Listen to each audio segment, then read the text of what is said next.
जय माता दी। आप सभी श्रद्धालुओं का स्वागत है हमारे चैनल माँ ब्रह्माणी कृपा @अनिता धार्मिक ज्ञान पर।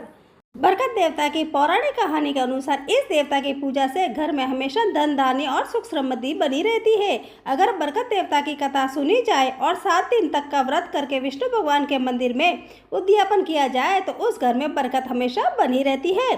इस वीडियो में यह बताया गया है कि घर के मुखिया और गृह लक्ष्मी के हाथों में बरकत बनी रहती है, किसी भी चीज़ की कोई कमी नहीं होती और अन्न धन का भंडार हमेशा भरा रहता है।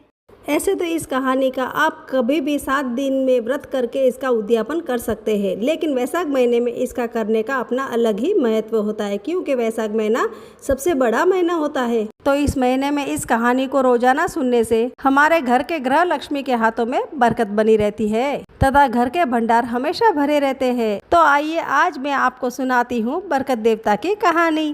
आज मैं आपको बरकत की पौराणिक कथा सुनाने जा रही हूँ। आशा करती हूँ कि आपको जरूर पसंद आएगी। एक गांव में एक साहूकार परिवार रहता था। साहूकार पति पत्नी बड़ी ही धार्मिक प्रवृत्ति के थे। उनके घर में उनके 5 बेटा बहू थे। उनके परिवार में 3 पीढ़ी तक किसी को भी बेटी नहीं हुई थी। उनके परिवार में 5वें बेटे की बहू को बेटी हुई तो उनके खुशी का कोई ठिकाना नहीं था। उन्होंने पूरे गाँव में अपनी खुशी बांटी। पूरे गाँव में बेटी होने की खुशी में लड्डू बांटे और उनको सबको भोजन भी करवाया। तब सभी गांव वालों को पता लगा कि साहूकार तो बेटे की खुशी में पूरे गांव को जिमा रहा है, तो उन सबको बड़ा आश्चर्य हुआ। वे सब आपस में बातें करने लगे कि लड़कों की खुशी तो सब मनाते हैं, लेकिन लड़की होने की खुशी कौन मनाता है। यहाँ पर तो लड़की होने की खुशी मनाई जा रही है। तब वहाँ के सरपंच ने कहा कि तुम सबको भी साहूकार की सीख लेनी चाहिए। बेटी किसी रत्न से कम नहीं है, इसलिए उस साहूकार ने अपनी उस पोती का नाम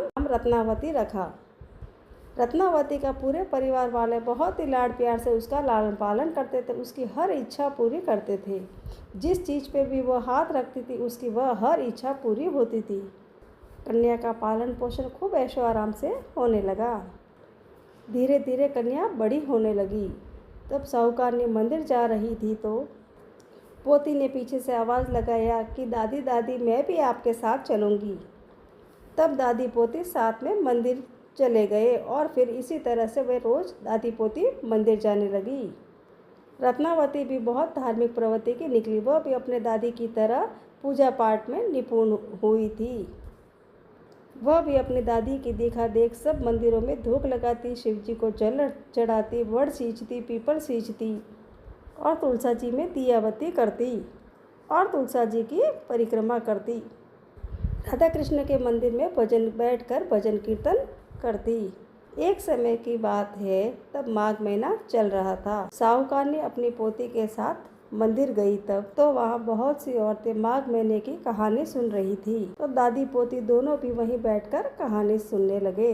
अब वह रोज इसी तरह मंदिर जाती, कहानियाँ सुनकर वहीं बैठती। वहाँ उन्हीं औरतों में एक पंडिताइन थी। वह पंडिताइन रोज कहानियों के बाद एक कहानी अलग से सुना रही थी।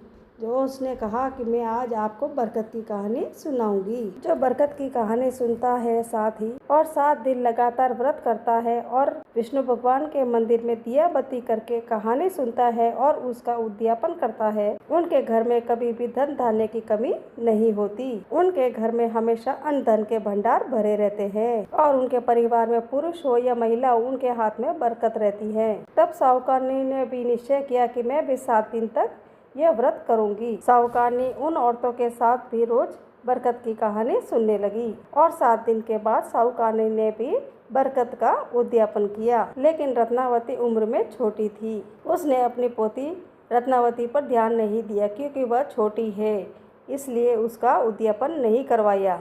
लेकिन उसने कहानी भी 7 दिन तक सुनी थी। उसके मन में भी ऐसा नहीं आया कि मेरी पोती का उद्यापन करवाया जाए। इस और साहूकारनी का ध्यान भी नहीं गया। देखते ही देखते रत्नावती विवाह योगी हो गई। तब दादा दादी ने अपनी पोती के लिए बहुत ही अच्छा घर वर ढूंढा। खूब धूमधाम से रत्नावती का विवाह कर दिया गया। उसके विवाह में खूब दान दहेज भी दिया गया। शादी के बाद रत्नावती अपने ससुराल गई। तब सभी बहुत ही खुश थे। रत्नावती के ससुराल में उसका परिवार बहुत ही छोटा था। उसके सास ससुर, उसका पति और वह खुद। सास खाना बनाती और रत्नावती झाड़ू पोछा और बाकी का सभी काम करती थी। सास खाना बनाने के बाद पहले अपने पति को जिमाती, फिर अपने पुत्र को जिमाती और फिर खुद खाती और बचा कुची कढ़ाई की खुरचन है वह अपनी बहू को पूरस देती थी। रत्नावती भी बचे कुची खुरचन खाकर पानी पीकर सो जाती थी। इसी तरह धीरे धीरे रत्नावती कमजोर पड़ने लगी, उसका शरीर दुबला पतला होने लगा। तब रत्नावती के पति ने रत्नावती से पूछा कि हम घर में सिर्फ 4 जने हैं, अपने घर में अच्छा खाना बनता है, मैं अच्छा कमाता हूँ, तुम दिन ब दिन कमजोर क्यों होती जा रही हो? तुम्हें किस बात का दुख है, मुझे बताओ। तब रत्नावती बोली कि आपकी माँ आप सबको भरपेट खाना खिलाती है और मुझे बचे कुची कढ़ाई की खुरचन परोस देती है। मुझे तो भरपेट खाना भी नहीं मिलता तो मैं कमजोर ही पड़ूंगी ना। तब उसके पति ने कहा कि मेरी माँ ऐसा क्यों करेगी? कल से तुम मेरी थाली का खाना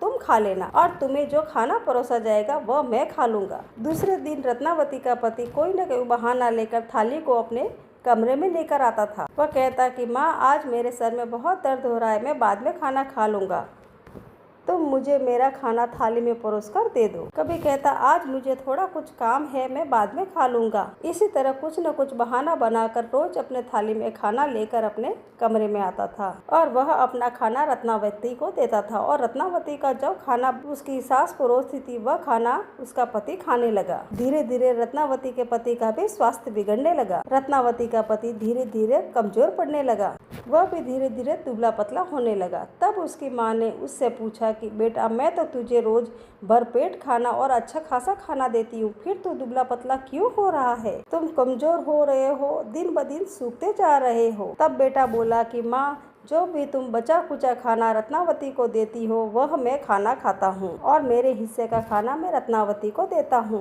जैसा खाना खाऊंगा शरीर भी तो वैसा ही होगा। माँ हम ले देकर परिवार में सिर्फ 4 जने ही तो है, तुम रत्नावती को खुरचन वाला खाना क्यों देती हो? वह भी तो किसी की बहन बेटी है। तब रत्नावती की सास ने घर की चाबी रत्नावती को सौंप दी और कहा कि बहू आज से खाना तुम बनाओगी, आज से मैं आराम करूँगी। बहुत दिन हो गए मुझे घर का काम करते करते, आज से घर की सारी जिम्मेदारी तुम्हारे ऊपर है। उस दिन तो रत्नावती का खुशी का ठिकाना नहीं रहा। रत्नावती ने उस दिन ढेर सारा खाना बनाया, दाल चावल पूड़ी हलवा सब्जी। फिर उसने सबसे पहले अपने ससुर को खिलाया, फिर अपनी सास को खिलाया और फिर पति को खिलाया। सबको खाना खिलाने के बाद तब फिर वह खाना खाने बैठी। तब उसको अपनी कढ़ाई पूरी साफ मिली। उसे तो खुरचन भी नसीब नहीं हुई, उसे तो कुछ दिन भूखा ही सोना पड़ा। फिर उसके पति ने पूछा कि अब तो खाना तुम ही बनाती हो, अब तो तुम खाना भी भरपेट खाती होगी। तब उसने कहा कि सासू माँ खाना बनाती थी तब तो मुझे कढ़ाई में खुरचन भी मिलती थी, लेकिन अब मैं खाना बनाती हूँ तो आप सबके खाने के बाद मुझे खुरचन भी नसीब में नहीं है, यानी कढ़ाई साफ मिलती है।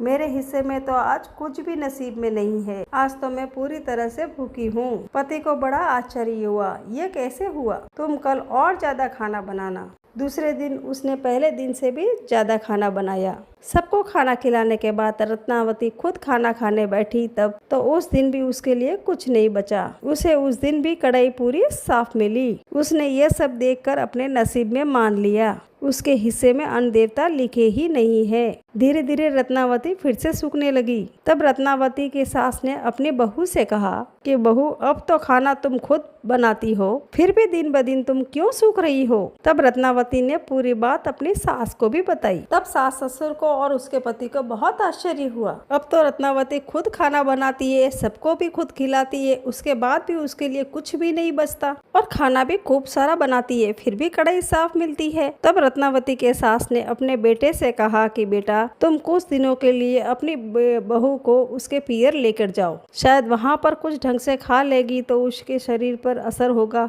यहाँ पर तो ये दिन ब दिन कमजोर होती जा रही है। इस पर रत्नावती का पति रत्नावती को लेकर अपने ससुराल चला गया। जब रत्नावती अपने मायके आई तब सभी ने रत्नावती की हालत देखी। तब उनसे रहा नहीं गया और उन्होंने कहा कि बेटी हमने तो इतना अच्छा परिवार देखा है तेरे लिए, तुझे किस बात का दुख है? क्या ससुराल वाले तुझे अच्छे से नहीं रखते? तब रत्नावती ने अपने दादा दादी चाचा चाची अपने बाव बावजी को बताया कि मेरे हिस्से में अन्न देवता लिखे ही नहीं है, जब मेरी सास खाना बनाती थी तब मेरे नसीब में खुरचन तो थी, लेकिन अब तो मैं खुद खाना बनाती हूँ और रोज ज़्यादा से ज़्यादा खाना बनाने की कोशिश करती हूँ, लेकिन मेरे हिस्से में सबके खाना खाने के बाद भी कुछ नहीं बचता। अन्न देवता मेरे लिए लिखे ही नहीं है, मेरे से तो अन्न देवता भी रूठ गए हैं। तब रत्नावती की दादी को पूरी बात समझ में आ गई। तब रत्नावती की दादी और उसकी माँ ने रत्नावती को बरकत की कहानी व्रत कराने का निश्चय किया। दूसरे दिन रत्नावती ने अपनी माँ और दादी के साथ बरकत की कहानी सुनी और व्रत किया। इस तरह से 7 दिन तक लगातार व्रत करने के बाद 8वें दिन विष्णु भगवान के मंदिर में उसके हाथ से बरकत की कथा और व्रत का उद्यापन करवाया।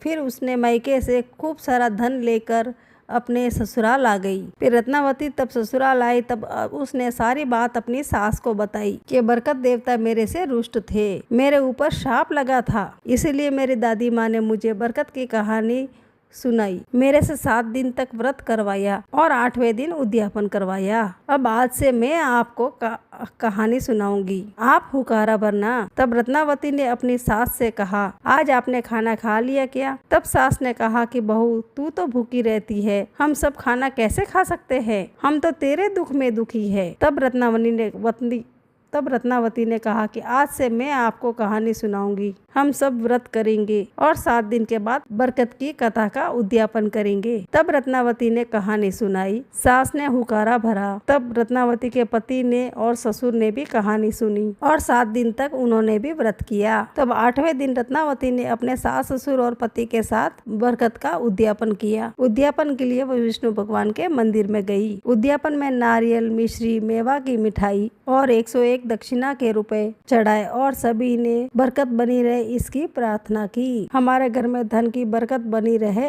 ऐसी प्रार्थना की और पहले जो गलती हुई उसके लिए क्षमा मांगी। परिवार ने सभी ने भगवान को धूप लगाई और परिक्रमा की। घर आने के बाद रत्नावती ने फिर से खाना बनाना शुरू किया। उसकी सास ने और पति ने कहा कि बहू तुम बहुत सारा खाना बनाना, लेकिन रत्नावती ने कहा कि नहीं, आज मैं पहले से भी थोड़ा खाना बनाऊंगी, क्योंकि मैं देखना चाहती हूँ कि बरकत देवता मेरे से राजी है या नाराज है कि अब भी मेरे ऊपर श्राप लगा हुआ है। आज मैं सिर्फ जितना पहले मैं खाना बनाती थी उसका आधा बनाऊंगी। उस दिन रत्नावती ने जो हमेशा से भी कम खाना आज बनाया। खाना बनाने के बाद उसने अपने सास ससुर से कहा कि आप खाना खा लीजिए, लेकिन सास ससुर ने कहा कि नहीं बहू, पहले तुम खाना खा लो। लेकिन रत्नावती ने कहा कि नहीं, मैं पहले आप सबको खिलाऊंगी फिर मैं खाऊंगी। तब रत्नावती के सास ससुर और उसके पति ने भरपेट खाना खाया। खाना खिलाने के बाद जब रत्नावती खाना खाने बैठी तब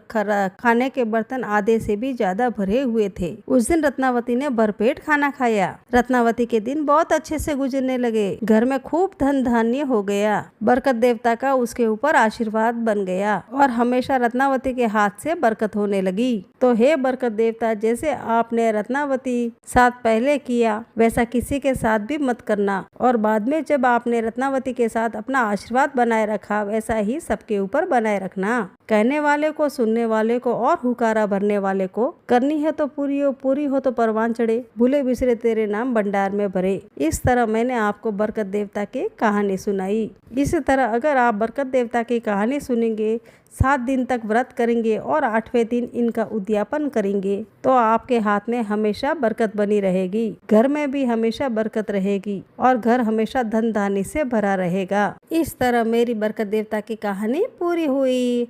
अगर आपको मेरी ये कहानी पसंद आई है तो आप मेरे इस वीडियो को लाइक करें, चैनल को सब्सक्राइब करें और अपने दोस्तों के साथ जरूर शेयर करें। जय माता दी।